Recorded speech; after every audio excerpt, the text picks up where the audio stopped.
Setting off from the great civilized cities of the East like Athens and Tyre, adventurous Greek traders sailed west into uncharted seas.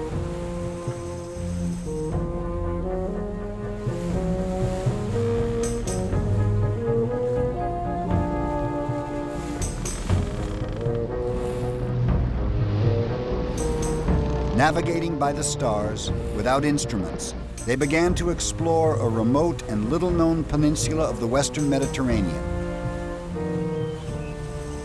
They called it Hesperia, the land of the evening sun. Well, in the 8th century BC, time of westward expansion, Phoenicians going west, Greeks going west, founding colonies. Well, when the Greeks sailed into Italy, they found something they didn't expect, an advanced civilization already there. Here in the hills of Tuscany, there were already walled cities. There were kings and high priests. There were skillful craftsmen who created a tender and sensuous art like no other in the Mediterranean. And there were traders ready to barter the finest gold and ironwork the ancient world had ever seen.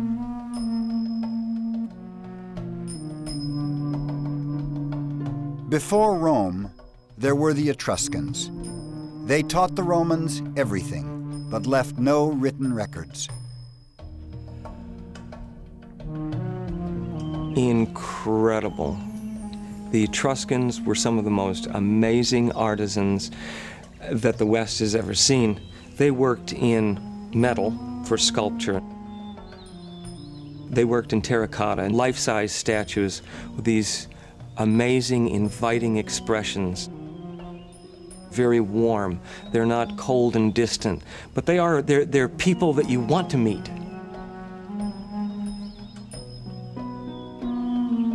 The Etruscans lived in the fertile hills of Tuscany.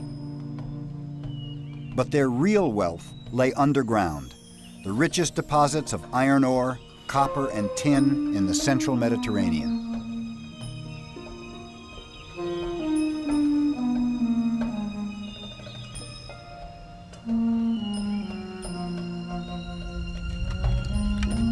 As early as 700 BC, they created shafts, tunnels, subterranean galleries, smelters and slag heaps so vast that 2,500 years later, Mussolini reprocessed them to produce weapons for World War II.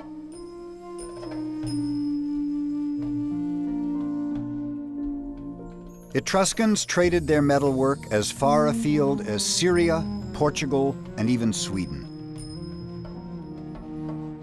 But above all, the Etruscans were famous for their open displays of affection between men and women. It shocked the ancient world. The Greeks, who knew the Etruscans from very early on, before Rome was anything, before Rome was, saw that the Etruscan people gave a position to women that the Greeks certainly wouldn't. Not only were women part of the entire house, women reclined at banquets with men, which for a Greek was absolutely unthinkable. It is no shame for the Etruscans to be seen having sexual experiences, for this too is normal there. It seems to be the local custom. Posidonius. And they show no shame in sensuous acts. While the torches are still lit, servants bring in courtesans, sometimes even their own wives, and they all engage in lovemaking, publicly. Theopompus.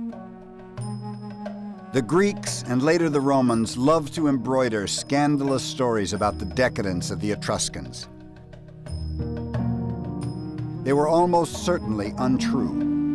But it is true that the Etruscans created memorable portraits of sensual pleasure.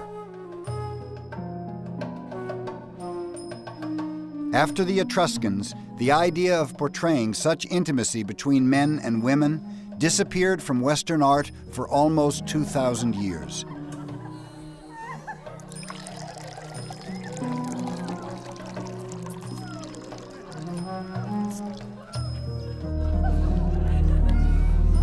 The change began with the Romans, who grew up in their shadow.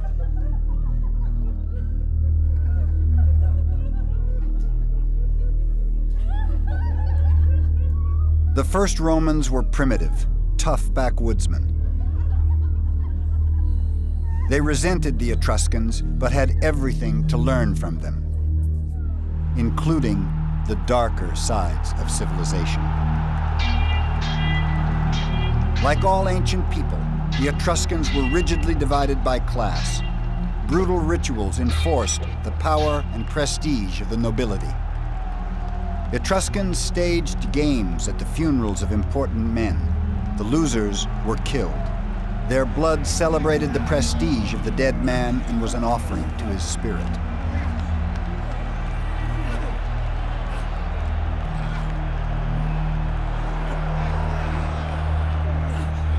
The wrestlers were slaves captured in warfare. Their lives were worth nothing. Only their deaths were significant. The practice of human sacrifice was common in the ancient world. The Etruscans were no exception. The blood of slaves and captives watered the ground at state rituals throughout the Mediterranean. Romans inherited the Etruscan taste for sacrificial blood. Gladiatorial combat was the Roman equivalent of these gory celebrations of power.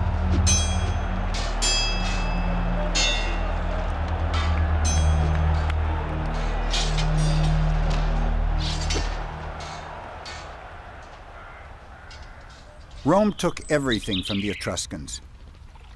Etruscan engineers showed them how to drain the marshes where Rome now stands and channel the water into underground sewers. Etruscan architects and builders laid out the Roman Forum as a public square in the 7th century BC.